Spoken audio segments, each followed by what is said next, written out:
Hello everyone. तो स्वागत है आप सभी का आपके अपने यूट्यूब चैनल संविदा वर्ग 3 ऑनलाइन क्लासेज में। तो गाइज आज मैं लेकर आई हूँ आप लोगों के लिए हिंदी का प्रैक्टिस सेट नंबर 1 जो कि आपके एग्जाम पैटर्न पर है। इसमें टोटल 13 क्वेश्चन हैं जो कि व्याख्या सहित समझाएंगे। तो गाइज इन प्रैक्टिस सेट को आप जरूर लगाएं और चेक करें कि आपकी तैयारी कैसी चल रही है।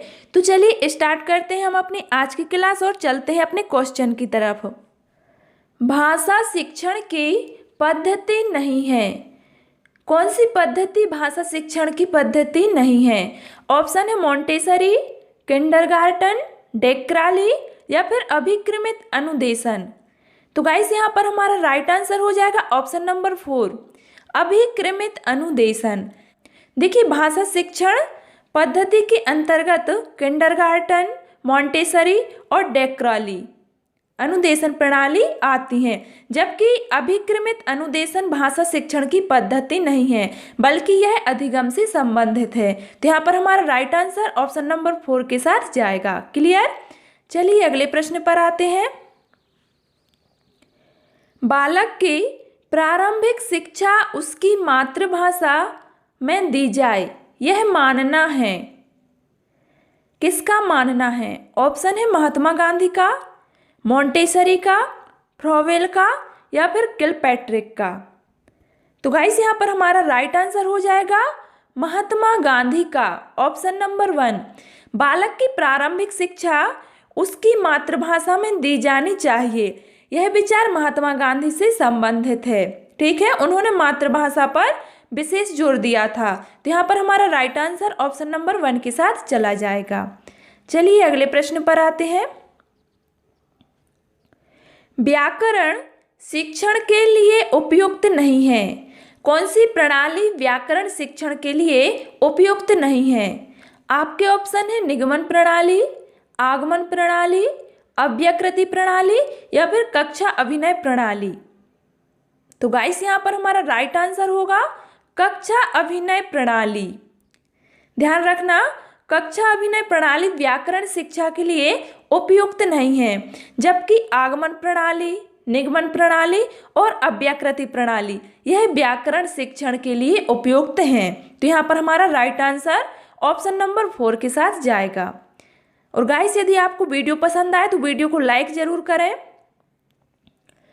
आनंद कादंबनी पत्रिका का प्रकाशन कहाँ से होता है? आनंद कादंबनी, ऑप्शन है मिर्जापुर, बनारस, इलाहाबाद या फिर लखनऊ। तो गाइस आनंद कादंबनी पत्रिका का प्रकाशन मिर्जापुर से होता है। याद रखना है आपको, मिर्जापुर उत्तर प्रदेश में है। तो यहाँ पर हमारा राइट आंसर ऑप्शन नंबर 1 के साथ चला जाएगा। और एक बात और याद रखना कि इस पत्रिका के संपादक बद्री नारायण चौधरी प्रेमघन थे। क्लियर? चलिए अगले प्रश्न पर आते हैं। आदिकाल की रचना नहीं है। देखिए आदिकाल की रचना 4 ऑप्शन है, छत्रसाल दशक, अखरावट, दीपशिखा या फिर खुमान रासो। तो यहाँ पर हमारा राइट आंसर हो जाएगा ऑप्शन नंबर 4। क्या है? छत्रसाल दशक, यह आदिकाल की रचना है। चलिए नेक्स्ट क्वेश्चन। हिंदी गद्य शिक्षण की पाठ्य योजना में उद्देश्य कथन आता है।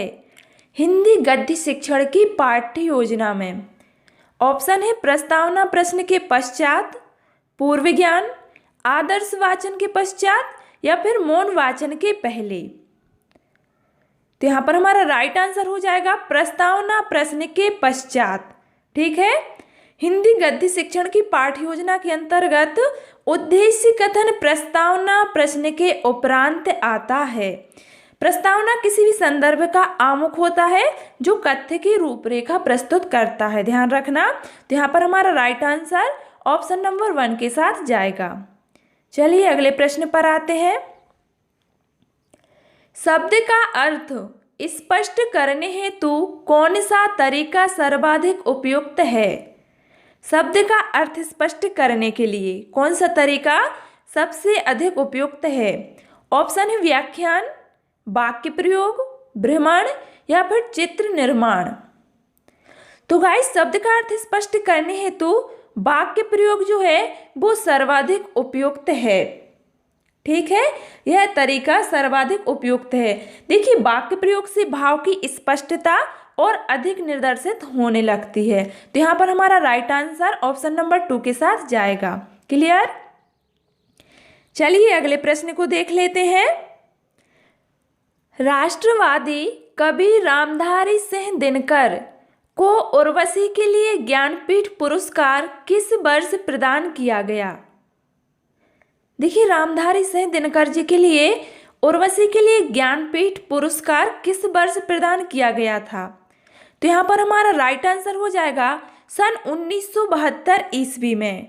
ठीक है, रामधारी सिंह दिनकर को उनकी कृति उर्वशी के लिए ज्ञानपीठ पुरस्कार 1972 में प्रदान किया गया। तो यहाँ पर हमारा राइट आंसर ऑप्शन नंबर 1 के साथ चला जाएगा। चलिए अगले प्रश्न पर आते हैं। निरामिष किसे कहते हैं। निरामिष ऑप्शन है मोक्ष का इच्छुक, मांस रहित भोजन, रात्रि में विचरण करने वाला या फिर मृत्यु का इच्छुक। 4 ऑप्शन दिए गए हैं। हमारा राइट आंसर हो जाएगा ऑप्शन नंबर 2। क्या है, मांस रहित भोजन। निरामिष का आशय मांस रहित भोजन से संबंधित है। देखिए जबकि मोक्ष का इच्छुक यानी कि मोक्ष की इच्छा रखने वाला और रात्रि में विचरण करने वाला के लिए एक शब्द हो जाएगा निशिचर।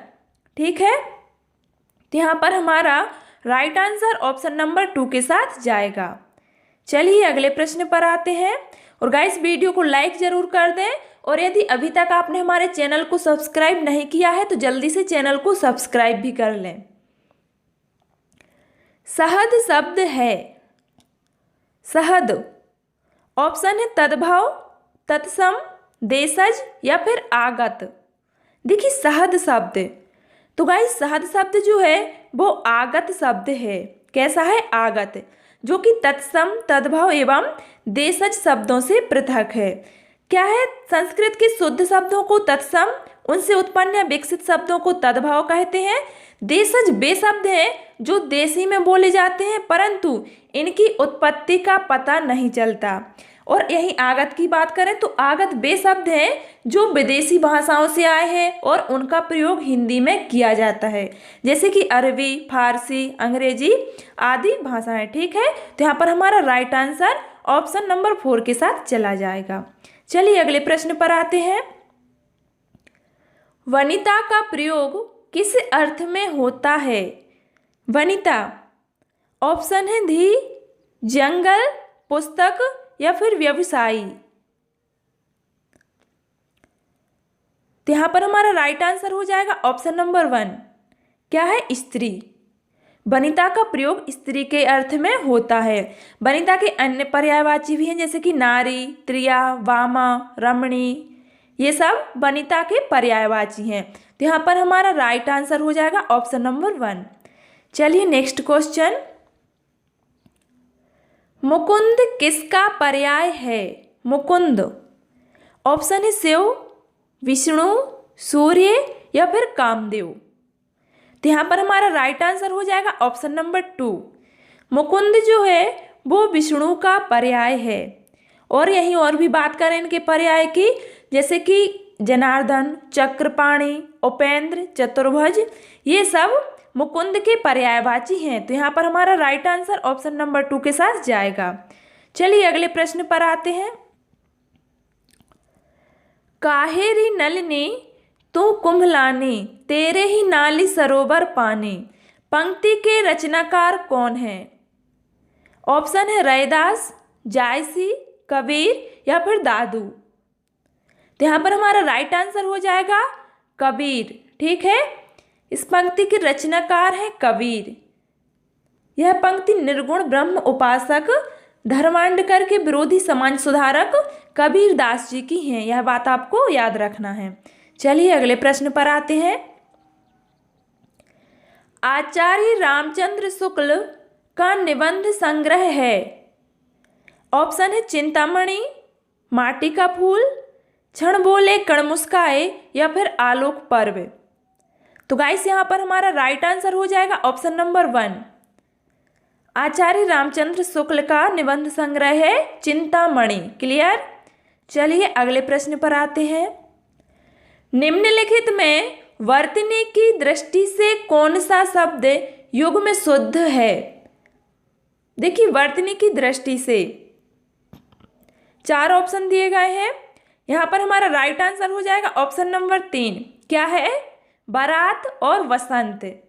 यह वर्तनी की दृष्टि से बिल्कुल शुद्ध शब्द युग्म है। तो यहाँ पर हमारा राइट आंसर ऑप्शन नंबर 3 के साथ चला जाएगा। क्लियर। चलिए अगले प्रश्न पर आते हैं। अर्धस्वर है, अर्धस्वर। तो यहाँ पर हमारा राइट आंसर हो जाएगा या और वा। ये दोनों अर्धस्वर हैं। देखिए दिए गए विकल्पों में या वा ही अर्धस्वर है, क्योंकि आ प्लस ई मिलकर या बना तथा आ प्लस उ मिलकर वा बना, इसीलिए ये अर्धस्वर हैं। तो यहाँ पर हमारा राइट आंसर हो जाएगा ऑप्शन नंबर 2। चलिए अगले प्रश्न पर आते हैं। गाइस वीडियो को लाइक जरूर कर दें। चोर की दाढ़ी में तिनका मुहावरे का सही अर्थ है। चोर की दाढ़ी में तिनका बिल्कुल इजी क्वेश्चन है। ऑप्शन है अपराधी का शंकाग्रस्त हो रहना, अपराधी का अपनी दाढ़ी खुजलाना, अपराधी को पहचान हो जाना, या फिर अपराधी का अपनी पहचान छिपाना। तो यहाँ पर हमारा राइट आंसर हो जाएगा अपराधी का शंकाग्रस्त रहना। क्या है? चोर की दाढ़ी में तिनका मुहावरे का सही अर्थ होगा अपराधी का शंकाग्रस्त रहना। ठीक है। चलिए अगले प्रश्न पर आते हैं। एक बार कही बात को दोहराते रहना वाक्यांश के लिए एक शब्द है। देखिए एक बार जो बात कही गई उसे दोहराते रहना, इसके लिए एक शब्द या वाक्यांश क्या है? इसके लिए एक शब्द क्या है? ऑप्शन है प्राककथन, आगार, पृष्ठपेषण या फिर प्रस्तावना। तो यहाँ पर हमारा राइट आंसर हो जाएगा ऑप्शन नंबर 3। क्या है? एक बार कही बात को दोहराते रहना, वाक्यांश के लिए एक शब्द होगा पृष्ठपेषण। ठीक है। चलिए अगले प्रश्न पर आते हैं।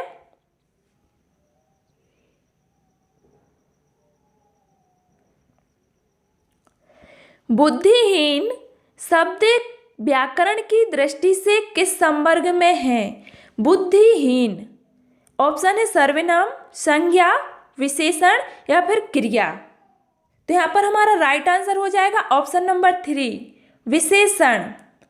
बुद्धिहीन शब्द व्याकरण की दृष्टि से विशेषण संवर्ग में है।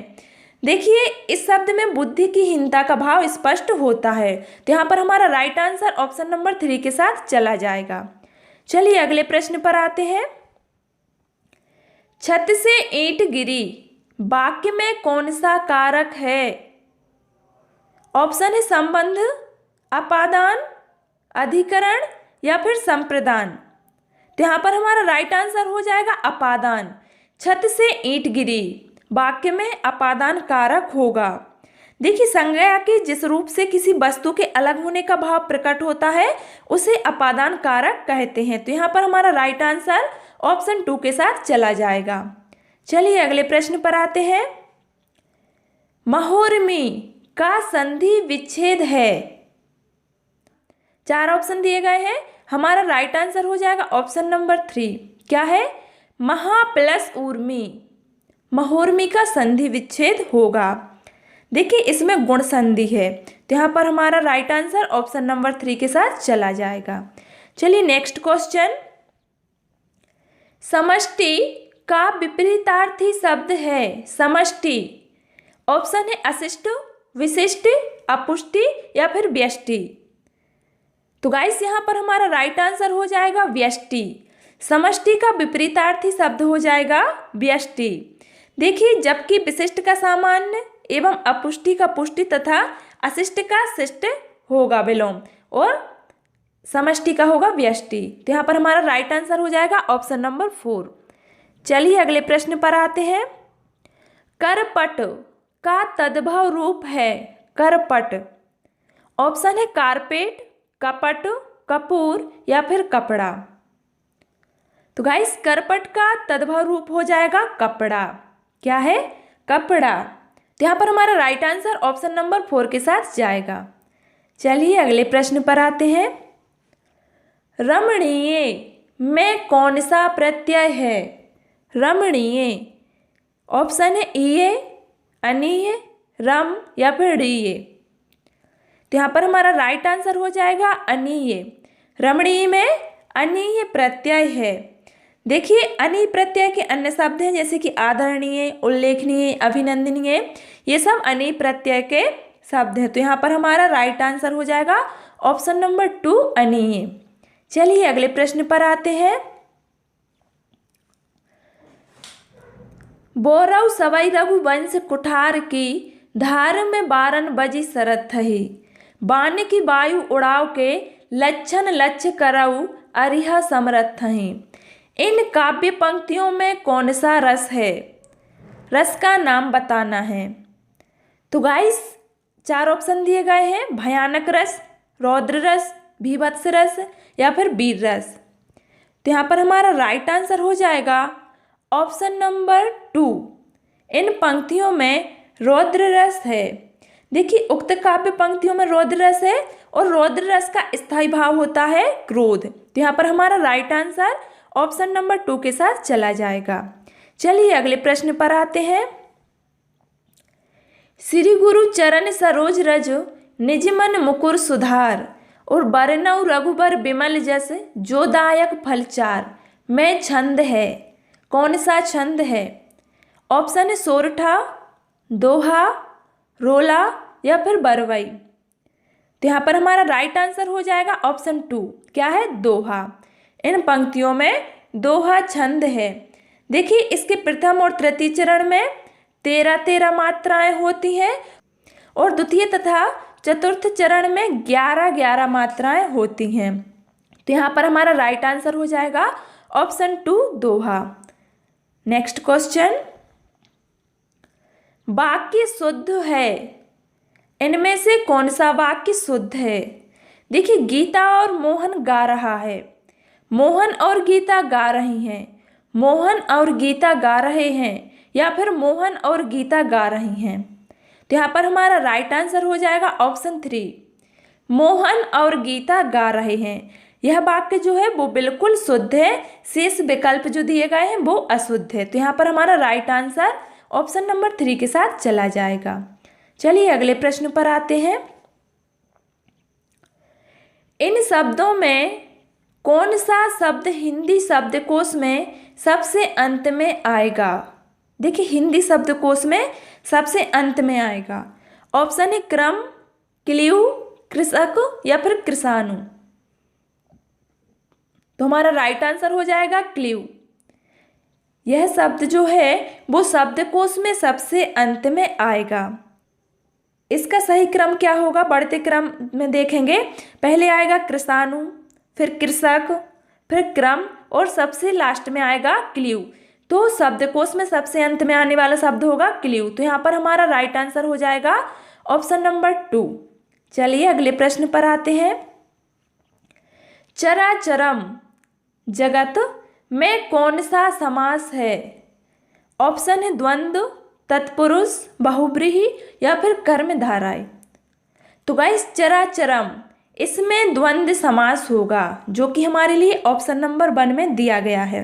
देखिए इसमें सामासिक पद होगा चर और अचर। इस समास में दोनों पद प्रधान होते हैं तथा दोनों के बीच और का लोप हो जाता है, जैसे जय पराजय अर्थात जय और पराजय। तो इसी प्रकार हमारा राइट आंसर हो जाएगा द्वंद्व। ठीक है, चलिए अगले प्रश्न पर आते हैं। अभ्यागत शब्द में कौन सा उपसर्ग है? अभ्यागत। ऑप्शन है अभ्य, आ, अभि या फिर अभ्या। गाइस बिल्कुल इजी क्वेश्चन है, हमारा राइट आंसर हो जाएगा अभि। अभ्यागत शब्द में अभि उपसर्ग है। ठीक है, जो कि हमारे लिए ऑप्शन नंबर 3 में दिया गया है। तो हमारा राइट आंसर ऑप्शन नंबर 3 के साथ चला जाएगा। तो गाइस आज की क्लास में हमने हिंदी प्रैक्टिस सेट नंबर 1 के 13 क्वेश्चन बिल्कुल व्याख्या सहित समझे हैं, जो कि आपको समझ में आ गए होंगे और आपके एग्जाम की दृष्टि से बहुत ही महत्वपूर्ण क्वेश्चन थे। तो गाइस यदि आपको आज की क्लास पसंद आई हो तो इस वीडियो को लाइक कर दें और वर्ग 3 की तैयारी कर रहे हैं तो चैनल को सब्सक्राइब करना ना भूलें। Thanks for watching this video.